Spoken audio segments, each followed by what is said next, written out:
Why are so many Americans embracing Islam? The uncomfortable truth behind a rising spiritual awakening. It doesn't start with a bang. It rarely begins with a vision or a mystical calling.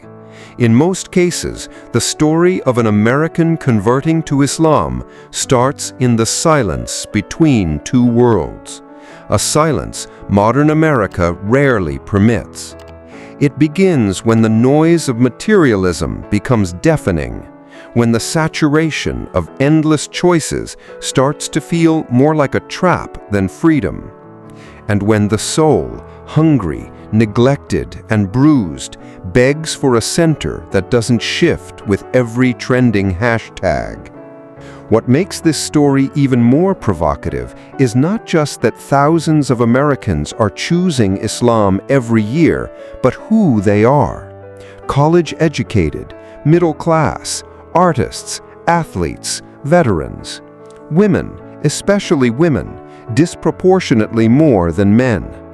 And most of them weren't searching for religion.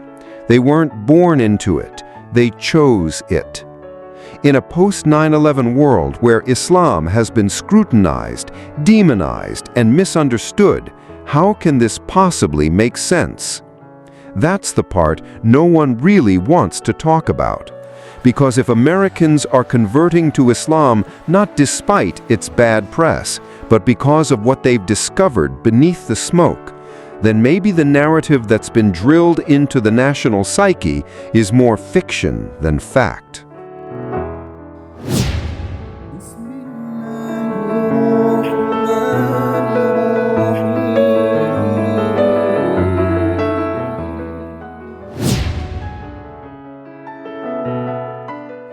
A quiet revolution. Let's strip away the cliches. The average American convert to Islam isn't turning away from Western values because they hate freedom. They're not being brainwashed, nor are they blindly following a foreign ideology. They're stepping away from an over-commodified, hollow version of life that many feel has reduced existence to consumption, narcissism, and endless hustle. They're stepping toward structure, toward simplicity, toward something that feels real. What they often find in Islam is not oppression, but liberation from confusion, from moral relativism, from identity crises. The idea that there is one God, one purpose, one path, not 25 versions of it depending on your mood, is, for many, a relief. The prayers, the fasting, the discipline, they don't experience it as a burden, but as clarity.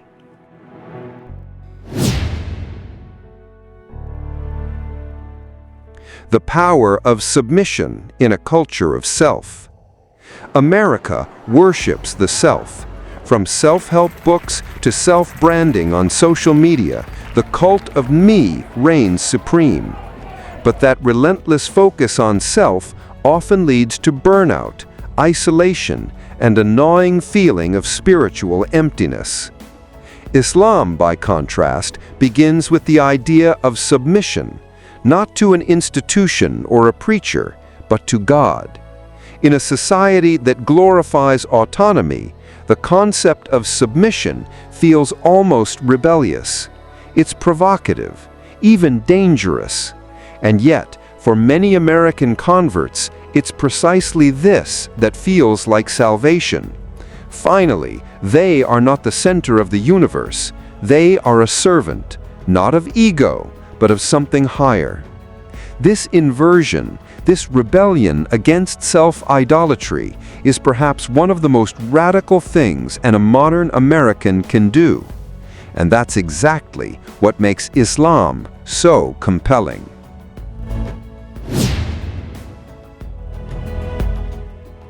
Women, agency, and the hijab rebellion. Let's tackle the elephant in the room: women. Specifically, the Western myth that Islam is inherently misogynistic and that any woman who converts must be deluded or coerced. The reality, however, is far more uncomfortable for the dominant narrative. In the US, roughly 70% of adult converts to Islam are women. Why? Are they brainwashed? Are they victims of patriarchy? Or are they seeing something that critics refuse to see? Many female converts describe the hijab not as oppression, but as empowerment. In a hypersexualized culture that often equates a woman's value with her appearance, Islam offers a radical counter-narrative. You are not for public consumption. Your worth is not measured by your waistline or how desirable you are to others. You are, first and foremost, a servant of God. This is not regression. For many, it is the most rebellious, powerful form of feminism they've ever known.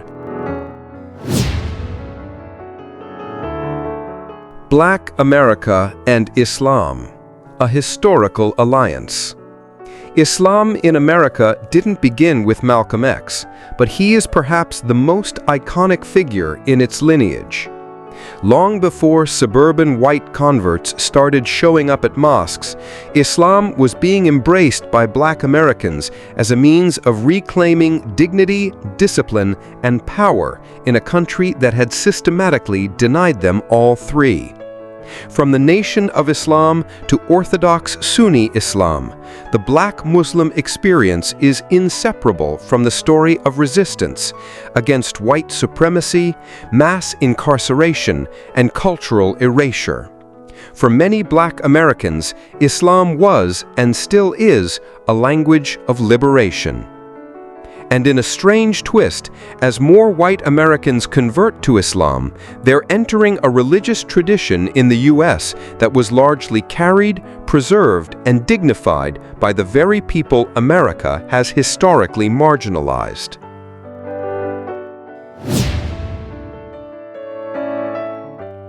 Islam isn't easy, and that's why it works. In an age where spirituality is often reduced to a Pinterest board of vague affirmations and yoga poses, Islam demands something harder: practice, submission, accountability, 5 prayers a day, no drinking, no sex outside of marriage, fasting, charity, community obligations. This isn't a religion that bends to your lifestyle. It bends you to a higher calling, and that's exactly why it works. In the face of American hyper-individualism, Islam provides a moral architecture, a compass that doesn't shift with public opinion or political trends. People are tired of building their identity from scratch every time the culture changes its mind. In Islam, they find something ancient, rooted, unyielding, and strangely comforting.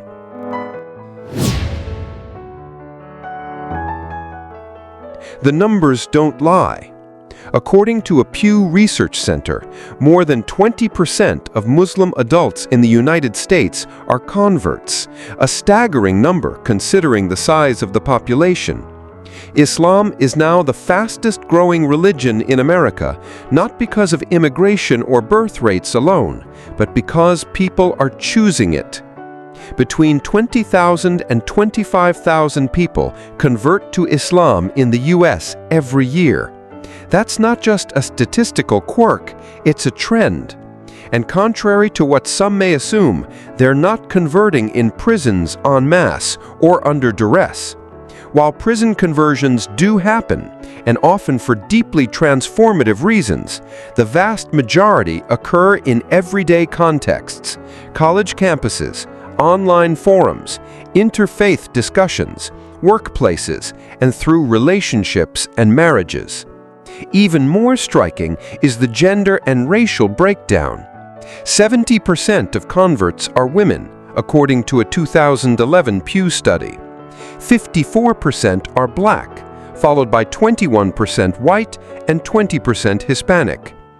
Most are between the ages of 20 and 35, right in the prime years of identity formation and existential searching.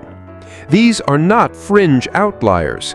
These are educated, thoughtful individuals rejecting the dominant narratives and embracing a faith that many Americans only know through media distortion and wartime headlines. So, what's drawing them in? The Quranic shock. Many converts speak about a moment of shock, not fear, but recognition, when they first read the Quran. Unlike the Bible, the Quran is written in the first person, from God to humanity. There is no buffer, no begats, no poetic ambiguity. It speaks directly to you, demands something from you, and describes itself as a book for those who reflect. To the average American reader, especially one raised in a secular consumerist society, the experience can be jarring. Verses challenge arrogance. They warn against heedlessness. They dismantle the illusion of self-sufficiency and remind the reader that their time is running out.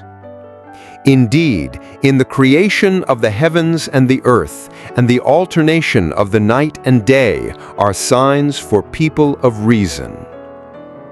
It's not just a book of law, it's a relentless mirror. And many who come to it expecting fear or anger are stunned to find logic, beauty, and mercy repeated over and over again.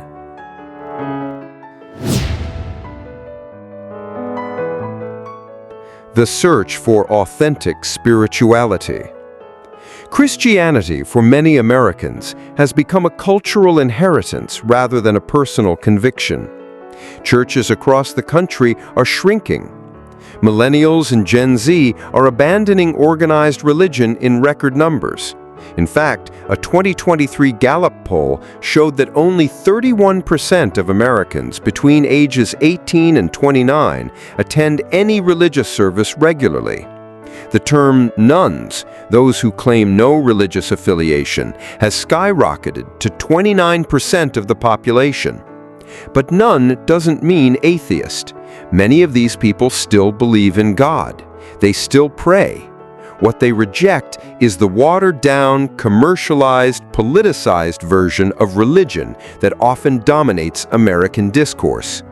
What they want is something that feels true, unchanged, unfiltered, unapologetic. Islam presents itself as exactly that. No committees have revised the Quran. There is no papal authority, no human intermediary between the believer and God. The rituals are the same today as they were 1400 years ago. For a generation suspicious of institutions but hungry for truth, that matters.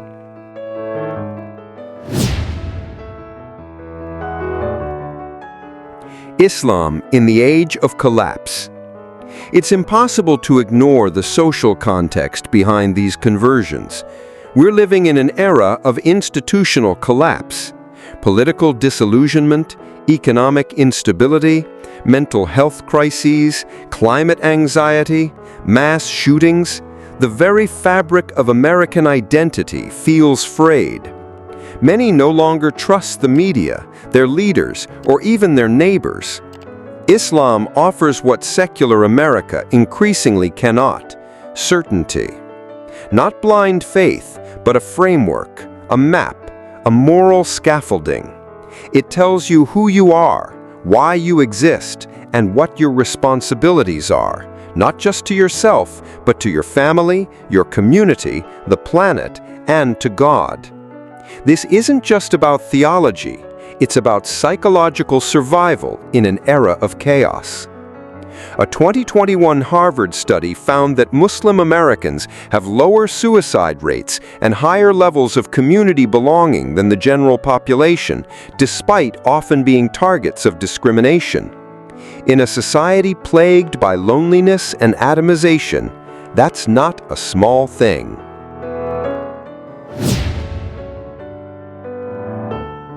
The hard conversation. Islamophobia made people curious. Here's the paradox that enrages some and fascinates others. Islamophobia has, in many cases, led people to Islam. After 9/11, anti-Muslim rhetoric reached fever pitch. The media was flooded with images of angry men, veiled women, and war zones. And yet, something unexpected happened. People started asking questions. Some Googled Quran. Some attended mosque open houses out of curiosity or defiance. Some simply couldn't reconcile the hatred they were hearing with the kindness they experienced from their Muslim friends or co-workers. And so they started reading, and then they started staying. It's not the story most media wants to tell, but it's real. Hatred didn't kill the curiosity, it sparked it. And when people came looking for fire, they found water instead.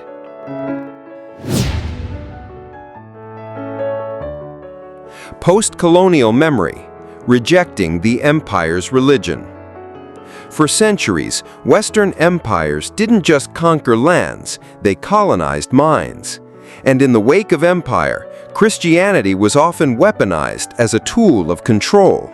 The cross marched hand in hand with the gun, and civilizing the savage became a religious mission as much as a political one. Many Americans, especially Black and Indigenous peoples, are deeply aware of this history. Christianity for them is often associated with slavery, forced assimilation, stolen land, and broken identity. They remember the missionaries who came with promises of salvation, but left behind systems of domination. Islam, by contrast, feels uncolonized, uncompromised. It wasn't rebranded to fit the Western imagination. It stands apart from the legacy of white supremacy, and for many, that's precisely the draw. Islam becomes not just a faith, but a tool for decolonizing the soul. It's no coincidence that Malcolm X, upon returning from Hajj in 1964, embraced Sunni Islam not just as a spiritual truth, but as an internationalist, anti-imperialist vision that transcended race, class, and borders. He called it a brotherhood unlike anything he'd experienced in America, a pure rejection of the systems that had dehumanized him. I have never before seen sincere and true brotherhood practiced by all colors together, irrespective of their color. Malcolm X. For a new generation of Americans raised on anti-colonial critique, racial justice movements, and global awareness, Islam's unfiltered globalism feels like alignment, not contradiction. Islam as political resistance. In America, religion is often reduced to the personal, your private beliefs, your internal compass. But Islam never plays that game. It's not just a spiritual system, it's a civilizational model. It speaks to ethics, economics, justice, war, peace, and governance. It makes demands on how society should function. That's threatening to the Western status quo and deeply attractive to those disillusioned by it. In the face of global capitalism, environmental degradation, and widening inequality, Islam offers an alternative that doesn't simply call for charity, but justice. Zakat, obligatory charity, is not a suggestion, it's law. Usury, interest-based lending, is forbidden, not just for personal piety, but because it fuels economic exploitation. Private property is respected, but hoarding wealth is condemned. Community is prioritized over hyper-individualism. For some converts, especially those radicalized not by extremism, but by injustice, Islam isn't the enemy of progress, it's the antidote to modern exploitation. Consider the post-George Floyd landscape. Millions of Americans marched for racial justice. But what came after? Empty corporate statements? More hashtags? For some, it wasn't enough. They wanted systems, not slogans. And Islam offers a framework that isn't dependent on performative politics. It demands action, daily and structurally. Islam as the un-West.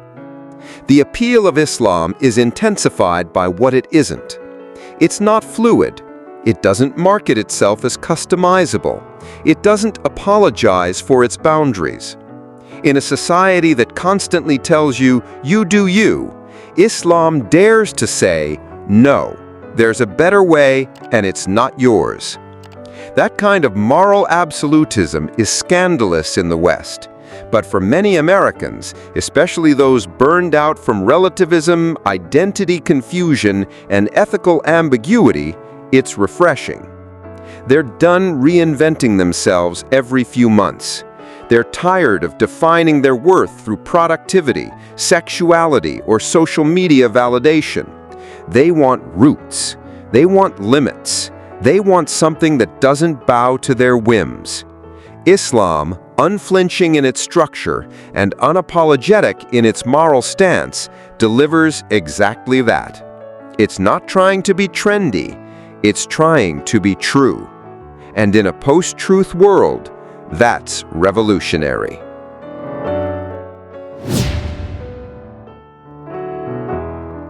The global perspective. America isn't the center of the world. Islam is inherently decentering. When you stand in prayer 5 times a day facing Mecca, you are reminded that you are not the center of anything. When you fast during Ramadan, you feel the hunger of millions. When you give zakat, you recognize your wealth is not truly yours.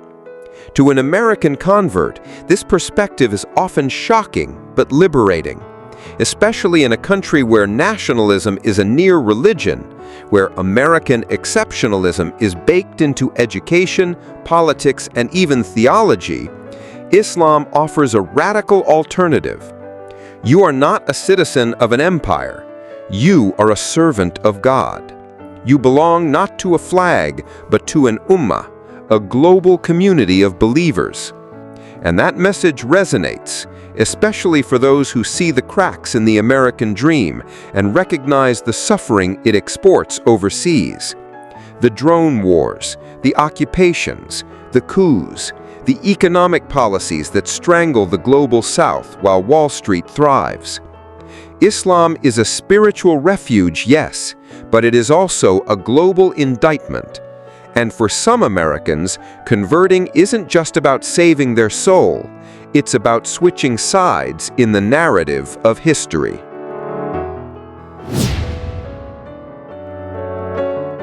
A conscious exit from the matrix. When Americans convert to Islam, they're not just changing religions, they're walking out of a matrix. They're rejecting the curated illusions of freedom that often mask spiritual enslavement. They're choosing simplicity over consumption, modesty over exhibition, submission over ego, community over isolation, duty over indulgence. This isn't cultural betrayal, it's cultural critique, and perhaps that's what makes it so provocative. The convert is a mirror.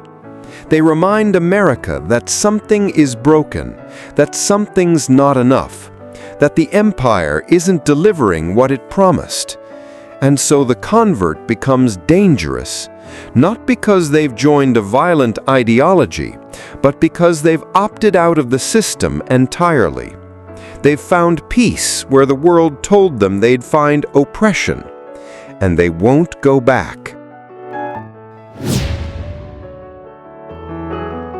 The media monster. Islam misrepresented. Curiosity awakened. Let's be brutally honest. The American media has been one of the most powerful engines of Islamophobia for the past 2 decades. From news coverage that links Islam with terrorism, to films and television shows that reduce Muslims to caricatures, angry, foreign, dangerous, Islam has been presented not as a world religion, but as a threat. And yet, people are still converting. Here's the paradox. Bad press sparks curiosity. Islam is the most Googled religion in the US, and the Quran is one of the most downloaded religious texts post 9/11. Why? Because people can smell propaganda. They can feel when a narrative is being forced down their throats. And the more Islam is demonized, the more people want to know what's behind the smoke. In the age of information, where everything is searchable, propaganda becomes self-defeating. Americans don't need to rely on Fox News or CNN to tell them what Muslims believe. They can watch a Friday khutbah on YouTube. They can join a live Q&A on Instagram with a female convert from their own city. They can watch documentaries, interviews, TikToks, debates, podcasts. The gatekeepers have lost their grip. And in that vacuum, truth has started to speak for itself.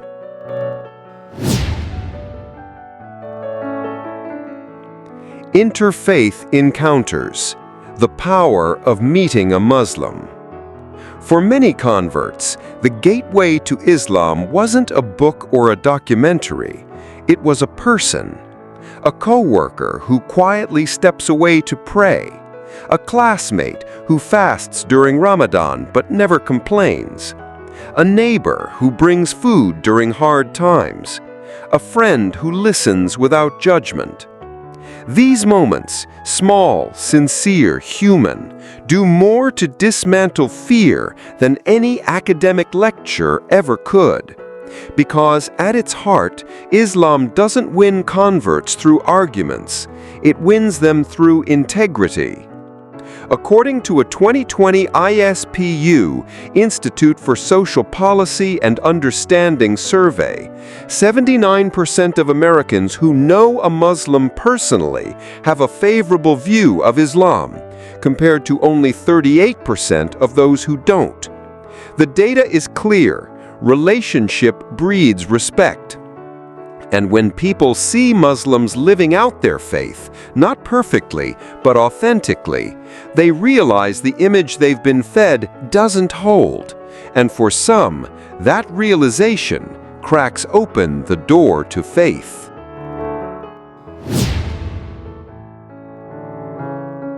A global ummah in the digital age.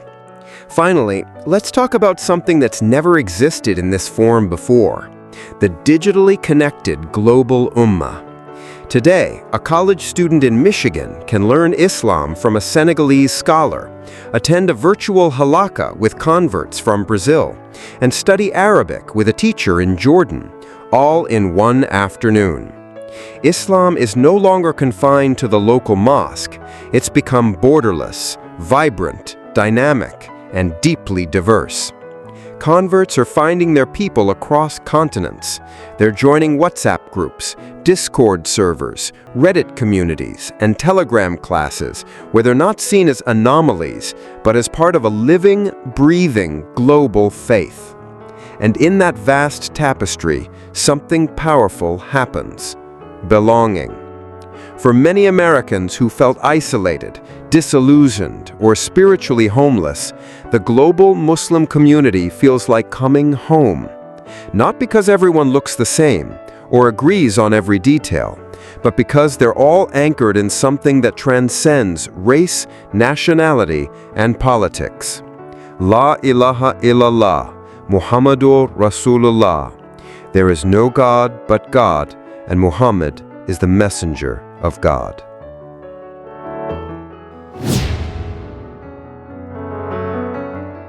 Conclusion. The convert is the warning and the hope.